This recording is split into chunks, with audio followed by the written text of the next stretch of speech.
Agartala press club আয়োজিত football premier লিগের আজ কিন্তু এই আসরের আয়োজন করা হয়েছে, যেখানে আগরতলার সমস্ত সাংবাদিকদের নিয়েই এদিনের এই ফুটবল টুর্নামেন্টের আয়োজন।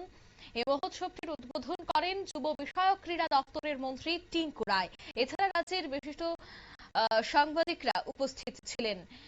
4টি দল নিয়েই মূলত অনুষ্ঠিত হয়েছে এবছর Agartala press club football premier league. আর এবারের এই ফুটবল প্রিমিয়ার লিগে 4টি দল অংশগ্রহণ করছে এবং সাংবাদিকদের মধ্যে উৎসাহ এবং কাজের পাশাপাশি খেলাধুলার মাধ্যমে তাদের খুশি করতেই এ ধরনের খেলার প্রতিনিয়তই আয়োজন করে থাকে। গোটা বছরব্যাপী নানা খেলাধুলার আয়োজন করে থাকে আগরতলা প্রেস ক্লাব। ঠিক তেমনি এবছরও ক্ষুদিরাম বসু ইংরেজি মাধ্যম স্কুল মাঠে শুরু হয়েছে এবারের ফুটবল প্রিমিয়ার লিগ। কি বলছেন এই বিষয়ে মন্ত্রী টিঙ্কু রায়, শোনাবো। আমরা আগরতলাতে যে মাঠগুলো হয়েছে খেলাধুলার জন্য, তার মধ্যে অন্যতম একটা মাঠ যেখানে উমাকান্ত মাঠ।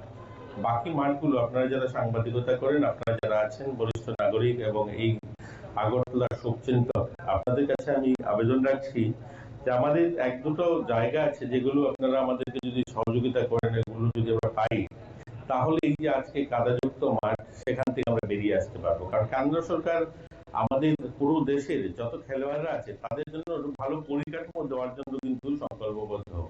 আজকে যখনই আমরা অর্থের জন্য চাই কেন্দ্রের কাছে, কোনো কারণে আমরা এরকম বিমুখ হইনি যেখানে আমাদেরকে অর্থ দেওয়া হয়নি।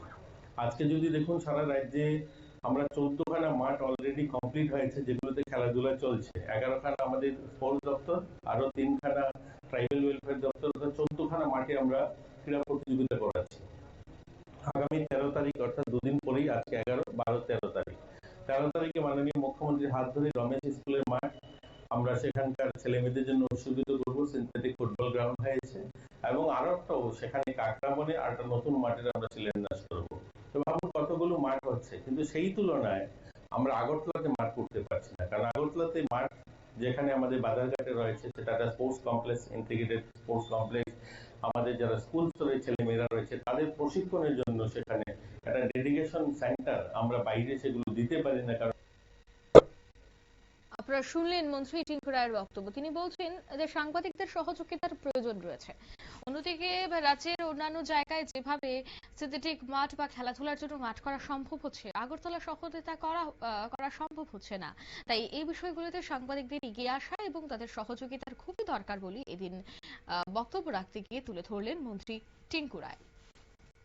নিয়ে নিচ্ছি ছোট্ট একটি বিজ্ঞাপন বিরতি, সঙ্গে থাকুন।